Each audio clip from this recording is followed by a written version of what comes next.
Nagbigay ng ultimatum si PNP Chief Police General Romel Francisco Marbil sa provincial offices upang malansag ang mga active at potential na private armed groups o PAGs bago ang midterm elections. Ayon kay PNP spokesperson Police Brigadier General Jean Fajardo, may 3 aktibong PAGs na natukoy sa Regions 3, 7 at 9 at ilang potential PAGs sa iba pang rehiyon. Binanggit nito na ang layunin ng PNP ay maiwasan ang paggamit ng mga PAGs para sa pangaharas at intimidation sa mga kandidato at botante.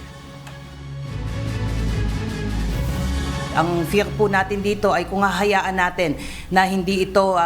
mamalansag po ay there is a big possibility na magamit po ito sa pangahara, sa pag-intimidate not only doon sa mga kalaban nilang mga kandidato, pati na rin po doon sa mga boboto po, mga botante po. At yun yung ayaw po ng ating Chief PNP, kaya nagbigay na nga po siya ng ultimatum doon sa mga concerned provincial offices kung nasaan na-identified itong mga private armed groups ko. Bagamat sa ngayon ay wala po tayong namomonitor na any activities relating to possible employment of these PAGs, but we cannot discount the possibility na habang papalapit po ang eleksyon ay dahil nandyan lang po sila ay posibleng magamit po sila.